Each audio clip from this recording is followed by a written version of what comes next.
바로 앞단락에서 예수님께서는 베드로를 통해서 신앙 고백을 들으십니다. 그리고 나서 자신이 많은 고난을 받고 죽임을 당하고 제3일에 살아나야 한다 하는 것을 말씀하십니다.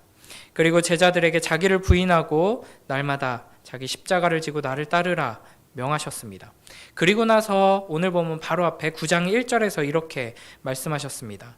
또 그들에게 이르시되 내가 진실로 너희에게 이르노니 여기 서 있는 사람 중에는 죽기 전에 하나님의 나라가 권능으로 임하는 것을 볼 자들도 있느니라 하시니라. 여기 하나님 나라가 권능으로 임하는 것, 이것은 기본적으로 예수 그리스도께서 성령을 통하여서 제자들에게 능력을 주셔서 하나님의 나라의 그 역사를 이루는 것을 여기 있는 자들 중에 볼 자들이 있다라는 것입니다.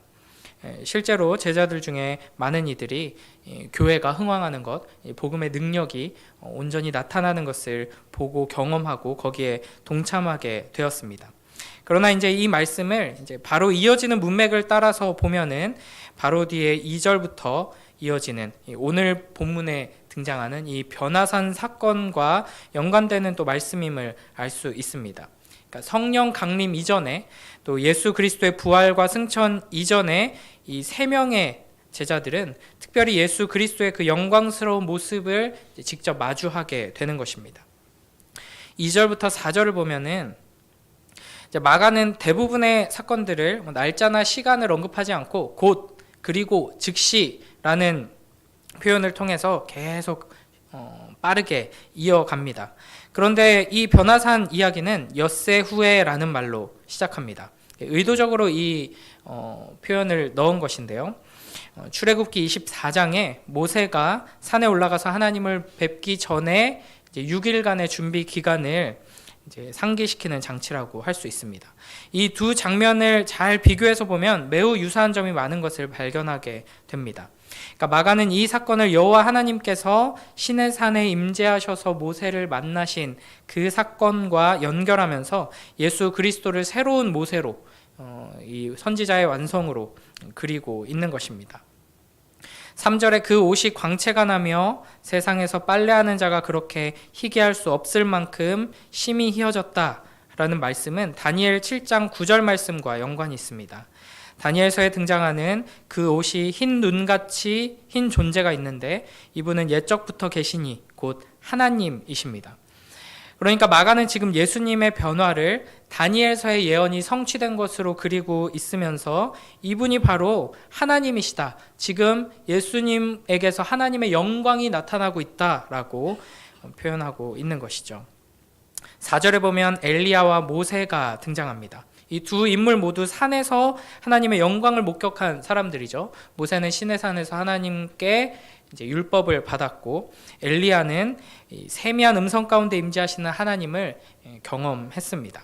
무엇보다 모세는 구약의 율법을 대표하는 인물이고 엘리야는 선지자를 대표하는 인물입니다. 그러니까 구약의 가장 중심이 되는 두 인물이 지금 영광스러운 모습으로 변하신 그 하나님의 영광을 발산하시는 예수님 앞에 나타나 함께 대화 나누고 있는 것입니다. 그러니까 예수님이 바로 이 모세와 엘리야보다 영광스러우신 하나님이시며 이 예수님께서 바로 이 모세와 엘리야를 통해 하나님께서 약속하신 그 메시아다 하는 것을 이제 두 눈으로 확인할 수 있도록 예수님께서 은혜를 베풀어 주시는 장면입니다. 5절, 6절을 보면 이 눈부신 광채를 뿜어내시는 예수님과 그 눈앞에 나타난 모세와 엘리야를 마주한 베드로와 또 이 세 제자들은 몹시 무서워했습니다. 그러니까 우리가 이제 이 베드로가 자기가 무슨 말 하는지 모른 채 정신없이 하는 이 말 중에 이제 우리가 여기 있는 것이 좋사오니라고 하면서 이제 초막 셋을 짓겠다고 하죠. 그러다 보니까 베드로가 너무 좋아서 어쩔 줄 몰라서 이렇게 말하는 것처럼 생각하기 쉽지만 당연히 이제 좋았겠죠. 우리로 치면은 뭐 이제 독립운동가가 이제 그 자기 대장이 엄청난 신이다 하는 것을 두 눈으로 확인하는 것이면서 동시에 막 뭐 광개토 대왕과 이순신 장군이 살아서 그 앞에 막 지금 이야기하는 것과 같은 장면이니까 엄청나게 흥분되고 감격스러웠을 것입니다. 그러나 기본적으로 지금 이 제자들의 감정은 무서움입니다. 그래서 여기 6절에 보면 이는 그들이 몹시 무서워함으로 그가 무슨 말을 할지 알지 못함이더라 라고 말씀하십니다. 이는 사실 하나님의 임재 앞에 선 사람의 자연스러운 반응입니다. 이들은 전능하시고 거룩하신 하나님 앞에 지금 서 있는 것이죠. 베드로는 초막 셋을 지어서 여기에 있고 싶다라고 말합니다. 이 초막은 광야에서 이스라엘 백성들이 임시로 거주했던 텐트를 의미하죠.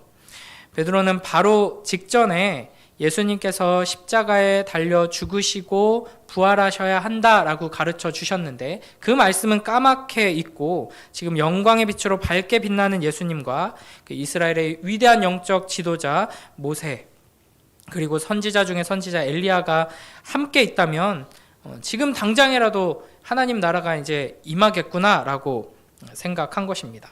그러나 그때 구름 속에서 하나님의 음성이 들려옵니다. 우리 7절 말씀을 함께 읽어보겠습니다. 시작. 마침 구름이 와서 그들을 덮으며 구름 속에서 소리가 나되 이는 내 사랑하는 아들이니 너희는 그의 말을 들으라 하는지라. 아멘. 구름이 가득하게 되는 것은 하나님의 임재를 상징하죠. 하나님께서는 그 거룩한 음성을 통해서 예수 그리스도께서 바로 하나님의 아들, 하나님께서 택하신 구원자라는 것을 확인해 주시면서 제자들에게 너희는 그의 음성을 들어라 라고 말씀하십니다. 그러니까 이 사실 하나님의 메시지가 가장 중요한데요.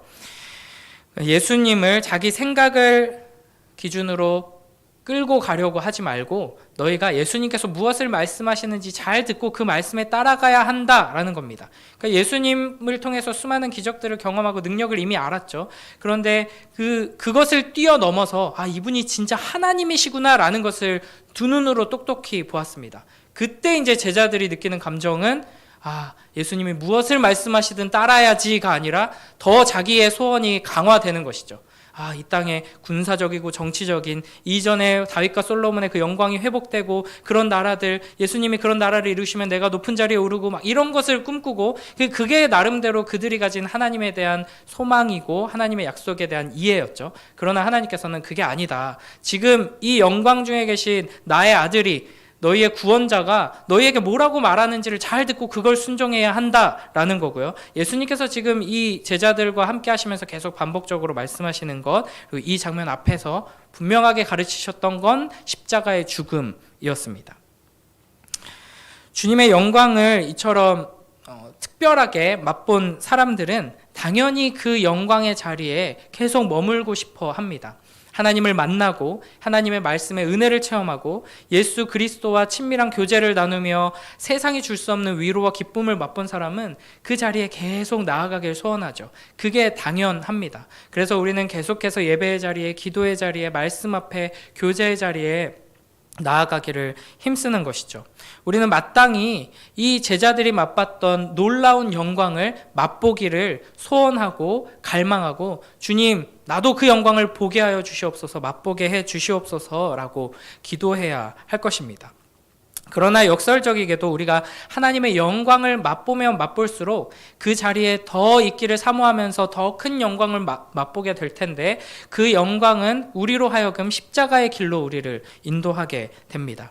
그러니까 하나님께로 예수 그리스도께로 가까이 나아가면 나아갈수록 예수 그리스도와 함께 예수 그리스도를 닮아서 이 세상 속으로 십자가의 길을 걸어가게 되는 것이죠. 그러므로 우리는 너희는 그의 말을 들으라는 하늘의 음성을 항상 기억해야 할 것입니다. 우리 주 예수 그리스도께서는 영광스러운 모습으로 하늘에 계속해서 머물러 계시면서 어디 가지 말고 여기 나랑 있자라고 말씀하시는 분이 아니십니다. 그 영광의 모습을 우리에게 보여주시면서 너희는 너희 생각대로 나를 이용하려 하지 말고 내 앞에 엎드리고 내가 말하는 대로 순종해야 한다라고 명령하시는 분이십니다. 그리고 그분께서는 자기 십자가를 지고 나를 따르라라고 하시며 그 영광스러운 모습을 잠시 보여주실 뿐 다시 비참한 모습으로 십자가를 지고 앞서 가십니다. 하나님의 말씀, 이 예수 그리스도의 명령이 우리 기준에서는 너무나 충격적이고 또 힘겹게 느껴질 때가 있고 또 세상의 상식과 기준에 맞지 않는다 할지라도 베드로처럼 그리스도를 꾸짖거나 그분의 말씀을 부끄러워할 것이 아니라 오히려 주님의 말씀, 이 십자가를 지고 따르라는 말씀을 영광스럽게 여기고 기쁨으로 순종하는 복된 우리 모두가 되길 주님의 이름으로 축복합니다. 8절, 9절을 보면 예수님께서는 이제 산에서 내려오시면서 세 명의 제자들에게 이 일에 관해 침묵하라 말씀하십니다. 마가복음에서 계속 반복되는 침묵에 대한 명령인데요. 여기서는 예외적으로 침묵을 명령하시면서 기간이 한정되어 있습니다. 이제 지금은 이 장면을 본 제자들뿐 아니라 이걸 또 전해 들은 사람들이 오해해서 예수님의 사역이 방해받을 위험이 있지만 예수님께서 죽으시고 부활하신 이후에는 이 장면에 대해서 증언하고 이제 이 은혜를 함께 나누라라는 것이죠. 10절부터 13절을 보면 이제 제자들이 예수님께서 자꾸만 이제 내가 죽어야 한다, 그리고 다시 살아날 것이다 말씀하시는데 이게 무슨 말인가 이제 이해가 되지 않기 때문에 이제 질문을 합니다. 이제 율법 학자들을 이제 이용해가지고 율법 학자들은 엘리야가 먼저 와야 한다고 말하는데 그거는 이제 어떻게 된 겁니까? 질문을 하죠. 이제 당시 사람들은 말라기 4장에 메시아가 오기 전에 엘리야가 올 것이다 하는 말씀을 믿었습니다. 그래서 예수님께 이렇게 질문을 한 것이죠. 이에 예수님께서는 말라기 말씀대로 엘리야가 먼저 와야 한다라는 것을 인정하시면서 동시에 이 먼저 올 엘리야는 이사야 말씀대로 고난을 받고 멸시를 당하는 메시아를 준비하는 역할이다라고 말씀하십니다. 그러면서 13절에서는 엘리야가 이미 왔는데 사람들이 그를 함부로 대우했다 말씀하십니다. 여기서 예수님께서 이미 엘리야가 왔다라고 하시는 그 인물은 바로 세례 요한을 지칭하는 것이죠.